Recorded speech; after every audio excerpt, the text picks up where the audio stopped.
क्या एक साधारण राजकुमार अपनी नियति और समाज की परंपराओं को चुनौती देते हुए एक रहस्यमयी प्राणी को अपनी दुल्हन मान सकता है? क्या यह प्रेम किसी वरदान की शुरुआत है या कोई प्राचीन शाप? यह कहानी आपको ले जाएगी अरण्यगढ़ के घने जंगलों, भयानक चुड़ैलों, जादुई प्राणियों और रहस्यों के बीच, जहां हर कदम पर खतरा, हर दृश्य में चमत्कार और हर सांस में रोमांच छिपा है। तो तैयार हो जाइए, क्योंकि एक ऐसा सफर शुरू होने वाला है जो सिर्फ सुना नहीं जाएगा बल्कि महसूस किया जाएगा। यह कहानी है आरण्यगढ़ की, जहां एक राजा और रानी शासन करते थे। उनके 3 बेटे थे जो अब विवाह योग्य उम्र को पहुंच चुके थे।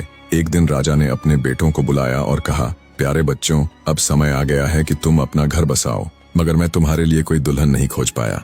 इसलिए अब तुम तीनों अपने अपने धनुष बाण उठाओ और जहां भी तुम्हारा तीर गिरेगा वहीं से तुम्हारी दुल्हन मिलेगी। तीनों राजकुमारों ने राजा के आदेश का पालन किया। उन्होंने अपने धनुष से तीर छोड़े।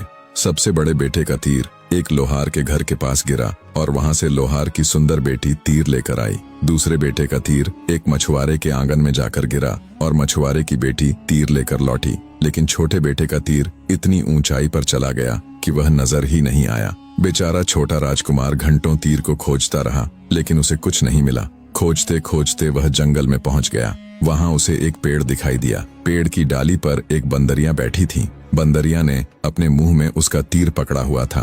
राजकुमार ने बंदरिया से तीर लौटाने की विनती की। इस पर बंदरिया बोली, मैं तुम्हारा तीर तभी वापस दूंगी जब तुम मुझे अपनी दुल्हन के रूप में स्वीकार करोगे। यह सुनकर राजकुमार ने घृणा भरे स्वर में कहा, कैसे कोई राजकुमार एक बंदरिया से विवाह कर सकता है? परंतु वह अपने पिता की आज्ञा की अवहेलना नहीं कर सकता था। हारकर उसने बंदरिया को लेकर महल की ओर चल पड़ा। महल पहुंचने पर उसने अपने पिता राजा को पूरी घटना विस्तार से सुनाई और बंदरिया को दिखाया। राजा ने बंदरिया को देखते हुए गंभीरता से कहा, बेटा, यदि तुम्हारी किस्मत में एक बंदरिया से विवाह लिखा है तो हमें उसे स्वीकार करना चाहिए। उसी दिन महल में तीनों भाइयों का विवाह संपन्न हुआ। बड़े दोनों राजकुमारों ने सुंदर कन्याओं से शादी रचाई, जबकि सबसे छोटे बेटे ने बंदरिया से विवाह किया। समय बीतता गया और फिर एक दिन राजा ने अपने तीनों पुत्रों को दरबार में बुलाया। राजा ने कहा, मेरे प्रिय बेटों, मैं देखना चाहता हूँ कि तुम में से किसकी पत्नी मेरे लिए सबसे सुंदर कमीज तैयार कर सकती है। तीनों राजकुमारों ने पिता की आज्ञा स्वीकार की और अपने अपने कमरे में चल गए। 2 बड़े राजकुमार निश्चिंत थे क्योंकि उनकी पत्नियां कुशल सिलाई कढ़ाई में निपुण थीं, लेकिन छोटा राजकुमार बेहद परेशान था। वह उदास मन से अपने कमरे में पहुंचा तो बंदरिया ने उसे इस हाल में देख लिया। वह उसके पास आई और कोमल स्वर में पूछने लगी, स्वामी, आपका चेहरा इतना उदास क्यों है?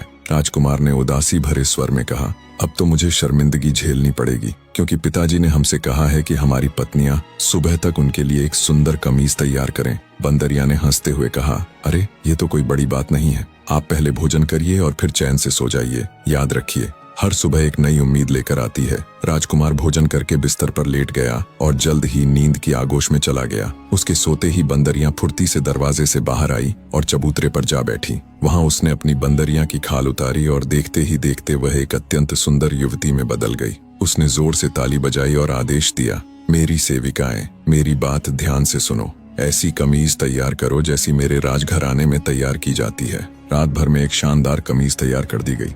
सुबह जब राजकुमार की नींद खुली तो उसने देखा कि बंदरिया बिस्तर पर बैठी थी और उसके हाथ में कपड़े में लिपटी एक कमीज थी। वह खुशी से झूम उठा और तुरंत कमीज लेकर अपने पिता के पास पहुंच गया। उस समय राजा अपने अन्य बेटों द्वारा लाई गई कमीजें देख रहे थे। सबसे बड़े बेटे ने अपनी कमीज राजा के सामने फैलाकर रखी। राजा ने उसे हाथ में लिया, कुछ पल देखा और फिर बोले, यह कमीज तो इतनी साधारण है कि कोई साधारण लोहार भी शायद ही पहनना चाहे। इसके बाद दूसरे बेटे ने अपनी कमीज राजा के आगे रखी। राजा ने उस पर एक नजर डाली और कहा, यह तो इतनी खराब है कि कोई मछुआरा भी इसे पहनने से मना कर दे। अब सबसे छोटे राजकुमार की बारी थी। उसने धीरे से कपड़े में लिपटी कमीज राजा के सामने खोली। कमीज इतनी भव्य थी कि सबकी निगाहें ठहर गईं। सोने और चांदी के महीन धागों से बुनी हुई वह कमीज शाही रुतबे की प्रतीक लग रही थी। राजा की आंखों में चमक आ गई। उन्होंने कहा, अब यह हुई बात। यह कमीज सच में किसी राजा के पहनने योग्य है। कमीजें दिखाने के बाद तीनों भाई अपने अपने महलों की ओर लौट गए। दोनों बड़े राजकुमार रास्ते भर बड़बड़ाते रहे, हमने तो बेवजह अपने छोटे भाई की पत्नी का मजाक उड़ाया। अब लगता है कि वह कोई साधारण स्त्री नहीं, जरूर उसमें कोई रहस्यमयी शक्ति है। कुछ समय और बीता। फिर एक दिन राजा ने अपने तीनों बेटों को फिर से दरबार में बुलाया और कहा, मेरे प्यारे बेटों, अब मैं यह देखना चाहता हूँ कि तुम में से किसकी पत्नी सबसे लजीज खाना बना सकती है। राजा का आदेश सुनकर छोटा राजकुमार फिर से उदास हो गया और धीमे कदमों से अपने कमरे की ओर लौट गया।